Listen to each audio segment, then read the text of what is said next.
Every great anime needs a great protagonist. More often than not, a series will live or die based on whether or not its main character is likable or can draw viewers into watching. So today, we are going to be covering my top 10 favorite main characters in anime.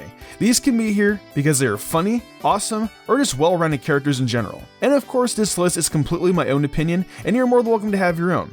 In fact, I'd love for you guys to leave a comment with your own favorites. Before we get into this, if you do enjoy the video, be sure to leave a like, and if you're new to Mystic Sage, be sure to subscribe and ring the bell to be updated when I post more anime content.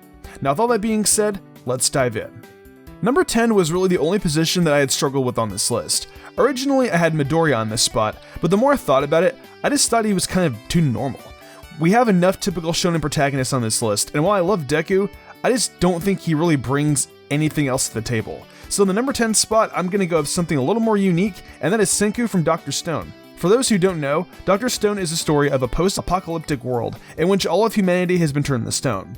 Our hero Senku wakes up about 3,000 years later and has to survive. Luckily, Senku is incredibly smart and knows just about everything there is to know about science. Because of this, we get these really great and interesting scenes where Senku explains the importance of everything from soap to electricity to soda, as well as how to make them in the primitive world he finds himself in. The thing I like most about Senku and Dr. Stone is that they are so unique in shonen. It's rare to find a story focusing on science over action, and on top of that, it's just a different set of challenges than from typical shows. The issues aren't so much about, dang, Frieza sure is strong, as they are about, we will need to get our hands on hydrogen sulfide, but it is extremely deadly to inhale. How can we get some? And it's this unique side of shonen that makes Senku my number 10.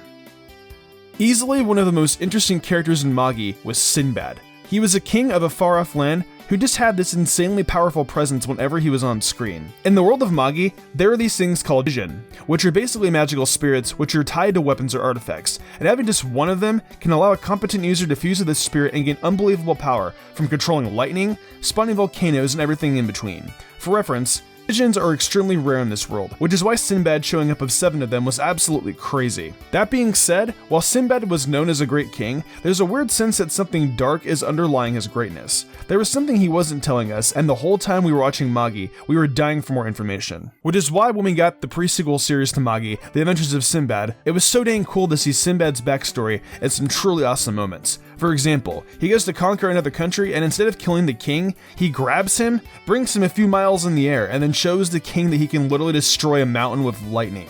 Sinbad is just the badass of badasses, and that's what makes him number 9.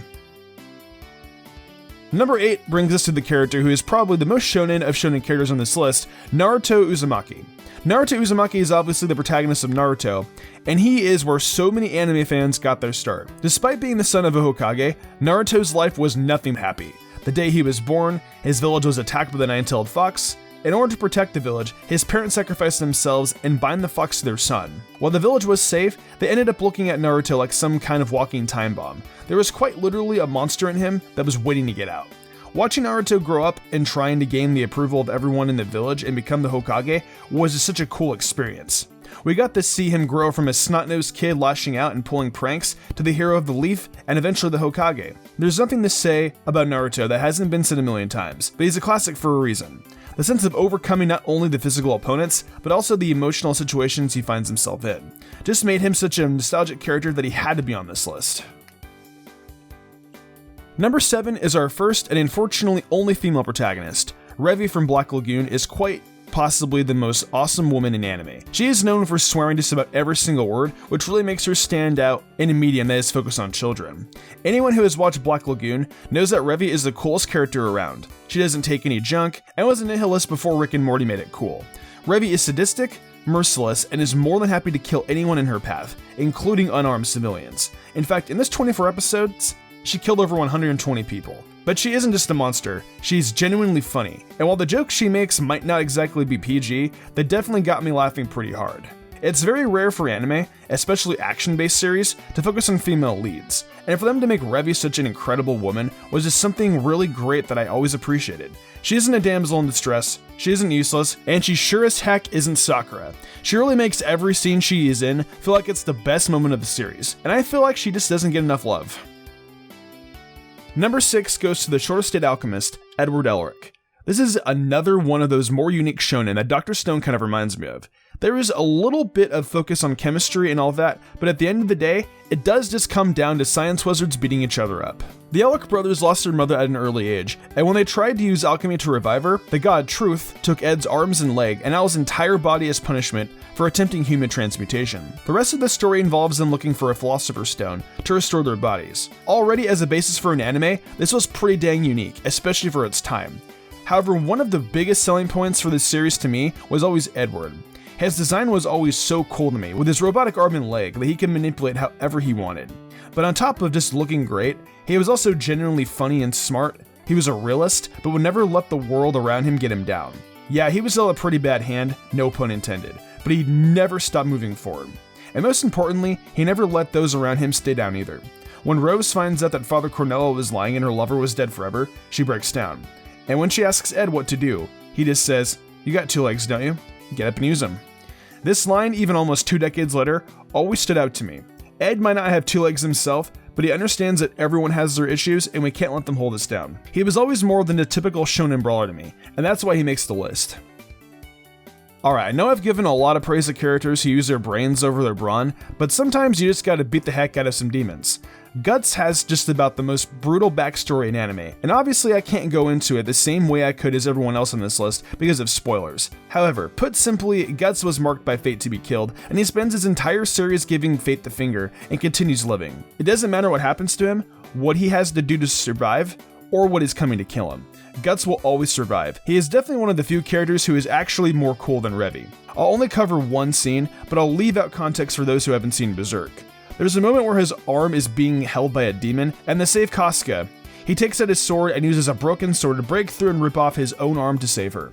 Listen, other characters might be awesome, but very few are willing to put themselves through something like that. And genuinely every new piece of this series that comes out just puts him through more and more awful experiences, and it's just something you'll never find in another series. From one of the darkest protagonists to one of the most bright and colorful, Mellie Otis of Seven Deadly Sins is one of the most fun characters we've seen in years. The Seven Deadly Sins are a group of holy knights who were falsely accused of great crimes, all within the exception of Mellie Otis, who actually did commit his sin of wrath, and in direct conflict with his. Is that Mellie Otis is genuinely one of the funniest and most jovial characters in recent history. He has these great relationships with King, Diane, and Escanor, as well as this fantastic rivalry and bromance with Bon. But of course, this is shonen. If a character seems too happy, there is almost always a dark and depressing backstory, and Mellie Otis has that in spades. It's really a great balance between super happy fun times and an F in the chat moments. And don't get me wrong, I think characters like Guts and Revi are way more dope than Mellie Otis, but there's only so much dark and gloomy you can take. Sometimes you just need to laugh, and the balance Mellie Otis brings to the show places him above Guts to me.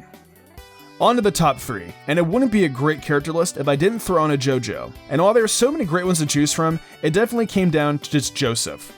Each kind brings their own to the table, but while I was rewatching scenes from this series, I watched a scene with Joseph that made this a super easy decision. So keep in mind our whole experience of JoJo's up until now has been upstanding British gentlemen. Then part 2 starts. Joseph finds out that a vampire named Strizo is after him, and when they finally meet, he teases him for a few minutes. And rather than give him a chance to talk back, he immediately takes out a Tommy gun and unloads a whole barrel on the guy.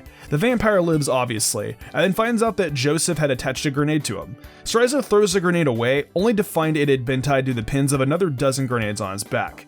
And this really sets the tone for his over-the-top, nonsensical, and hilarious personality. For God's sakes, his special move is running away. Joseph Joestar is just fantastic, and he's an easy number 3.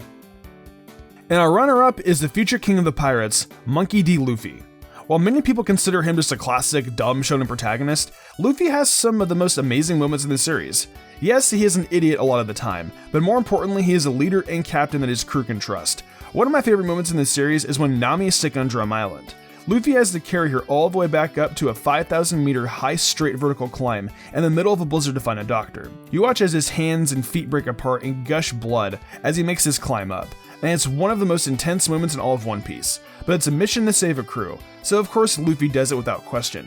There was never a doubt that Luffy would stop climbing even when he slid down and lost a ton of progress. When it comes to saving his crew, there's nothing that would stand in his way.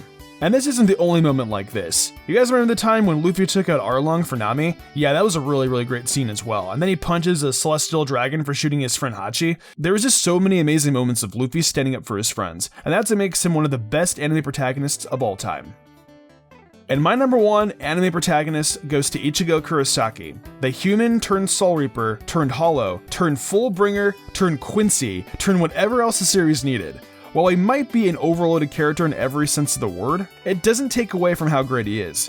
Ichigo, just like Luffy, is always willing to go the distance to save his friends. He charged into the Soul Society to save Rukia, and faces Ukiura to save Orihime. While Luffy and Ichigo have a ton of overlap in how they view their friends, the difference comes into play with the rest of their personality. Luffy's super goofy and funny, but Ichigo is just cool all around. He can be funny too, don't get me wrong, but at the end of the day, there are just so many amazing scenes where Ichigo just pulls out these great moves. His hollow form against Ukiura, the final Getsuga, there's just so much to love, and that's what makes him number 1. And there you have it, my top 10 anime protagonists. They range from dope to funny and the rest in between. But I think the top bit of the list came down to those who took the best of both worlds to make more real and enjoyable feeling characters. Again, this was just my opinion, and I'd love to hear yours down below. And if you enjoyed, remember to click that subscribe button for more anime content. With all that being said, I've been Mystic Sage, and I'm off to watch more anime.